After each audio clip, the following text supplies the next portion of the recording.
add both of those to the fleet there, and I've now got 3 ships that can earn trade for me, haven't I? So we'll accept that. That's excellent. Now, just as an example, when that ship's gone down, I'll show you how much money we can make out of these.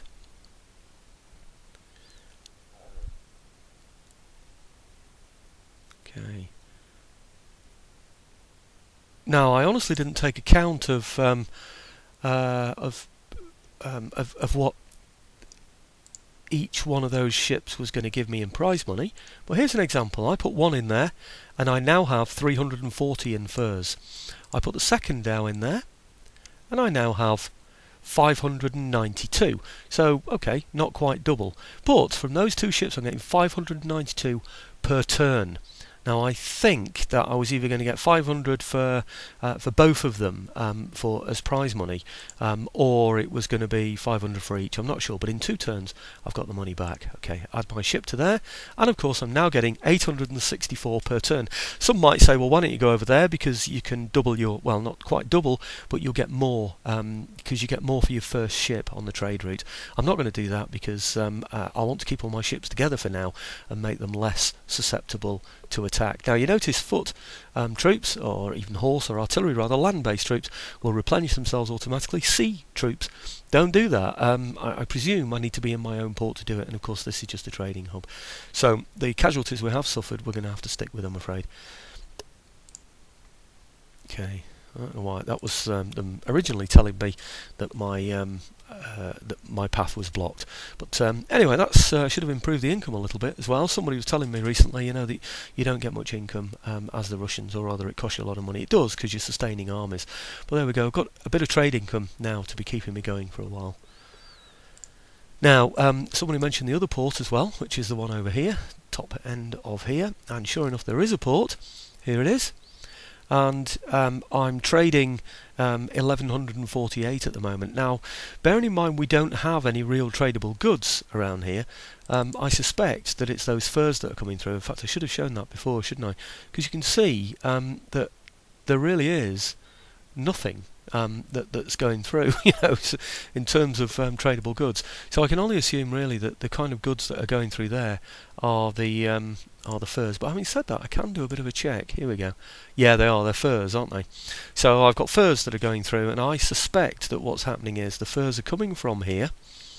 Are they coming from here over to here, and then they're travelling over land over here. Yeah, 864 is going across to there from here, 864, and I think what's happening is it's going all the way out here to the trade route, which is then going right out over to Britain and various other places. It's slightly more than 864, of course. There must be something else that's been added to that as well. I'm really not too sure what that is, but it's actually it's the bits that are going, aren't they? Portugal, Great Britain, and Mecklenburg. So anyhow, I'm hoping that's going to give us a nice little boost to our economy. So now let's see if late May 1805 brings some Swedes my way. Wouldn't surprise me in the least.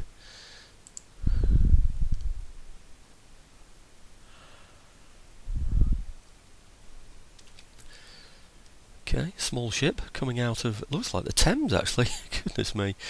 A large fleet there of the French going up the English Channel. It seemed unopposed as well. Nothing there from the British to oppose the French in the English Channel. That is extraordinary. Now, I don't quite know where we are. We're around Denmark somewhere, and it looks like the Swedes are taking on the Prussians. It looked like some Swedes were coming my way then as well, along Finland. Still some fairly decent sized ships wandering around, all looking undamaged. You know, the sails are not, the flags are not ragged at all, are they? Trade routes, the advent of colonial possessions, land resources not far away from continents, sea-based trade, great importance. Yeah, we know about all of that. Why are they telling me? Make a trade agreeable by entering into diplomacy that are shared with enemy nations. Are yellow. Make a trade agreement entered by... Right, okay. Making a trade agreement automatically opens a trade route between nations. Your routes are displayed green. Those of neutral nations are white, and those belonging to the enemy are red. Right, those trade routes that are shared with an enemy nation are yellow. Make a trade agreement by entering. I didn't know that, actually, to be honest, that shared ones were yellow. Trader, so minor green, knew that. White is neutral, kind of knew that. And those, the enemy, are certainly red. Yeah, but I didn't know the yellow ones were joint. Anyway, point of interest. Now then, let's see what we can do with these Swedes. What I need to do is push him in my direction. This is one of the reasons why I've got this second army here. I want to be able to use it so that I can push his Swedish army into a place where I can take it on, and also it means that that I'll be able then to still be able to march on from the position that he's in. So I don't want to force him backwards, sending my army backwards. I want to send him forwards. Right, now he is still within range of the fighter there, so if he gets into a fight with him, these will come on as reinforcements. So what I'm going to do is bolster this army here, which has 1, 2, 3, 4, 5 spaces in it. Now I'm going to certainly give it some infantry, so I'll give it 1, 2, 3, 4, 5. So I'll give it those 5. Okay, leaving only 3 behind here. I want to keep these on the road if I can, and the idea is that if I attack him from here, remember what we've said before, they tend to run away directly away from the attack. So he should now run, being attacked from there, he should run this way. Let's give it a try.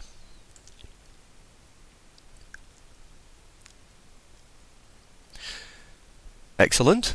Right, so he's in the right direction. So what I'll do now is I'll bring these up in support, just over to here. Maybe a little bit closer, I'm not sure it makes that much difference, to be quite honest with you.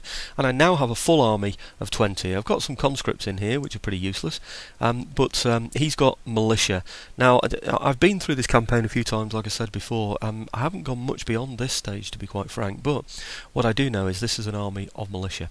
So, let's go for it.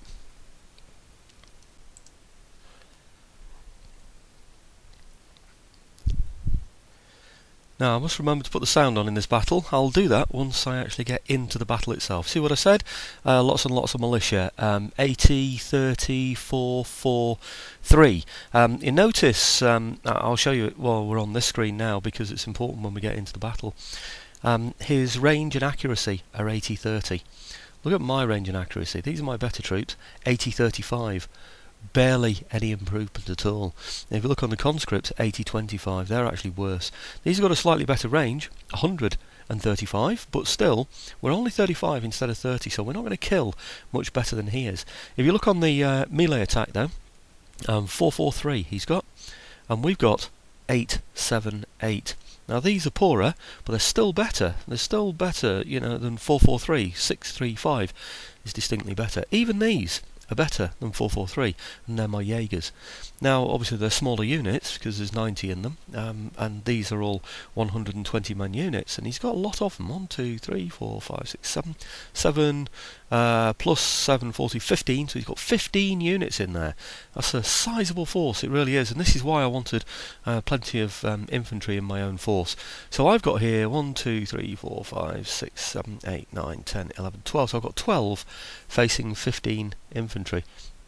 In addition to the 12 facing the 15, I've also got horse, and I intend to use those to the best effect. The guns basically take out an infantry unit, so because they're so powerful in this game, they're absolutely wonderful. So I'm looking to put my and I'll show you the deployment once I've got it set up, but I'm looking to put my guns roughly in the centre, sort of slightly off centre to the left and right. I'll put my horse behind my infantry also to the left and right, span out my line as thin as I can, because I'm not expecting to get into melee until we charge him away at the end. And I noticed that these troops here, they can't form square. I don't think they can form square, so what I'm going to do is hit him from the flanks with my horse once he's drawn up. They are much more intelligent now in these games, so he's not going to stand there and just get hit from a distance. He will come at me, he will find flanks, and he will maintain a line. He won't bunch in the middle as we've seen with Empire Total War. So we should be able to set up first. Our general has more stars than his, so, well, sorry, he'll set up and we'll be able to see his deployment.